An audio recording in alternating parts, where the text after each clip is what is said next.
আজি আমি আলোচনা কৰিব ওলাইছোঁ গুৱাহাটী বিশ্ববিদ্যালয়ৰ অধীনত হোৱা যি BEd এন্ট্ৰেন্স আছে তাৰে কিছু প্ৰিভিয়াছ ইয়াৰ কুৱেশ্যন আমি এইটো ভিডিঅ'ত আলোচনা কৰিম। এই কুৱেশ্যনসমূহ মই 2024 চনৰ যি BEd এন্ট্ৰেন্স আছিল কুৱেশ্যন ইংলিছ ছেকশ্যনৰ কিছু কুৱেশ্যন আমি আজিৰ এইটো ভিডিঅ'ত আলোচনা কৰিম। প্ৰথমটো কুৱেশ্যন হৈছে প্ৰিপজিশ্যনৰ পৰা দিছে দ্য ডক্টৰ ইজ ডেশ হোম। ইয়াৰ এনসাৰটো কি হ'ব?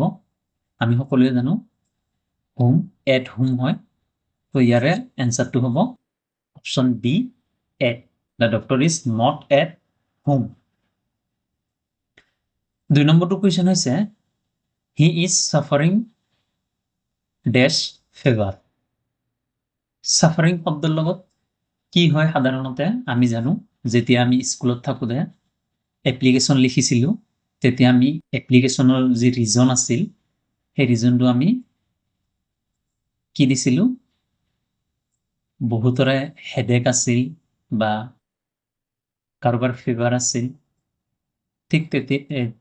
ঠিক তেনেকুৱাই ছাফাৰিং ফ্ৰম ফিভাৰ, তেওঁ জ্বৰত ভুগি আছে।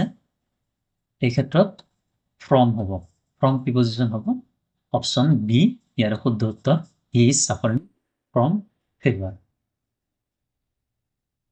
ইয়াৰ 3 নম্বৰটো কুৱেশ্যন হৈছে শ্বি ইজ এংগ্ৰি ডেশ মি।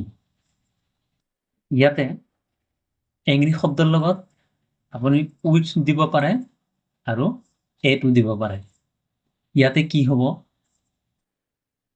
চাব, ইয়াতে মই দুটা উদাহৰণ দিছোঁ। এংগ্ৰি উইথ কেতিয়া হ'ব? ব্যক্তিৰ লগত ব্যক্তিৰ খং। ইয়াতে চাব শ্বি ইজ এংগ্ৰি উইথ মি, ইয়াতে তাই মোৰ লগত কি কৰিছে? খং কৰিছে। ইয়াতে উইথ হ'ব। তাই এজনী ব্যক্তি আৰু ময়ো এজন ব্যক্তি। কি কৰিছে? তাই মোৰ লগত খং কৰিছে, মানে ইয়াতে ব্যক্তিৰ লগত ব্যক্তিৰ খং। কোনো ব্যক্তিয়ে যদি কোনো ব্যক্তিৰ লগত খং কৰে তেতিয়াহ'লে কি হ'ব? এংগ্ৰিৰ লগত সদায় উইথ হ'ব, উইথ প্ৰিপজিশ্যন। তেতিয়াহ'লে শ্বি ইজ এংগ্ৰি উইথ মি। আৰু এটা উদাহৰণ আছে, এংগ্ৰিৰ লগত এট কেতিয়া হয়? ব্যক্তিৰ কামৰ লগত খং। ব্যক্তিৰ কামৰ লগত যেতিয়া খং কৰা হয় তেতিয়া এংগ্ৰি এট হয়। ইয়াতে দুটা উদাহৰণ আছে, চাব।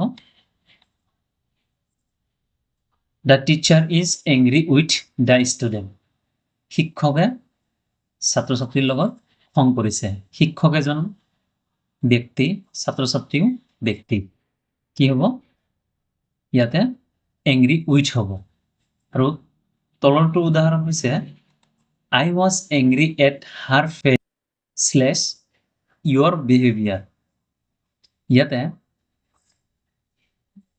কোৱা হৈছে তাইৰ যি ফেইলাৰ বা তাইৰ যি ব্যৱহাৰ, সেই ব্যৱহাৰৰ মই কি হৈছিলোঁ?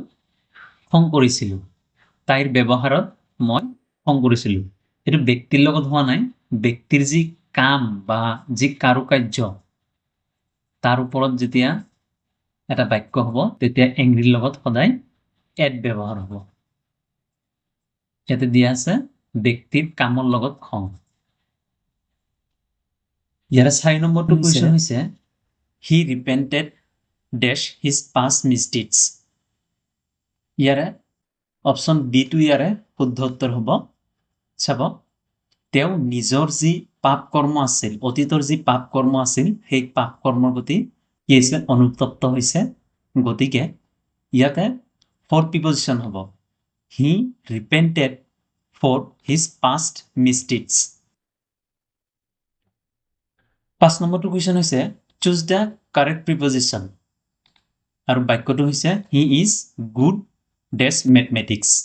ইয়াৰে গুডৰ লগত কি প্ৰিপজিশ্যন হ'ব? গুডৰ লগত আপুনি এড দিব পাৰে, কেতিয়াবা ইনো হয়।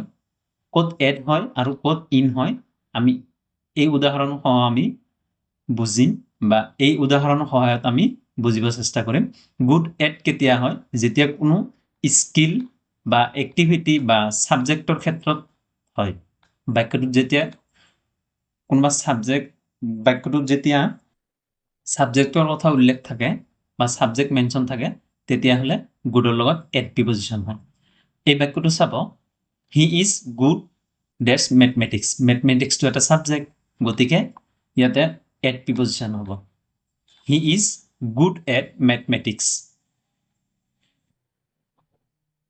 গুডৰ লগত ইন প্ৰিপজিশ্যন কেতিয়া হয় চিটুৱেশ্যন প্লেচ ৰুল ইয়াৰে উদাহৰণ সি গুড ইন ক্লাছৰুমটো কি হয় এটা চিটুৱেশ্যন হয় গতিকে গুডৰ লগত ইন প্ৰিপজিশ্যন হয় গুডৰ লগত ইন খুব কমেই ব্যৱহাৰ হয় কিন্তু গুড এটটো বেছি ব্যৱহাৰ হয় আৰু গুড এট ক'ত ব্যৱহাৰ হয় আপোনালোকক মই জনাই দিলোঁ স্কিল এক্টিভিটি অৰ ছাবজেক্ট এইকেইটা বস্তু যদি থাকে বাক্যটোত তেতিয়াহ'লে গুডৰ লগত এট প্ৰিপজিশ্যন হয় আজিৰ ভিডিঅ'টোৰ শেষৰটি কুৱেশ্যন হৈছে what does the idiom a piece of cake এই বাক্যটো যে আছে এ পিচ অফ কেক এই বাক্যটোৰ যদি আমি অৰ্থ উলিয়াব যাওঁ এনেকৈ এটা কেকৰ টুকুৰা হ'ব গুড একচুৱেলি ইয়াৰ মিনিংটো বেলেগ ইয়াৰে চাৰিটা অপশ্যন দিয়া আছে something very difficult something very easy something expensive something rare ইয়াৰে অপশ্যন বিটো ইয়াৰ শুদ্ধ উত্তৰ হ'ব সামথিং ভেৰি ইজি বা সামথিং ভেৰি ইজি নাথাকি সামথিং ইজি এচিভ এই কুৱেশ্যনটোত যদি অপশ্যনবিলাক যদি সামথিং ভেৰি ইজি নাথাকি অপশ্যনত সামথিং ইজিলি এচিভ থাকে সেই অপশ্যনটোৱে শুদ্ধ হ'ব গতিকে ইয়াৰ শুদ্ধ উত্তৰটো হ'ব অপশ্যন বি আজিলৈ ইমানতে সামৰিছোঁ ধন্যবাদ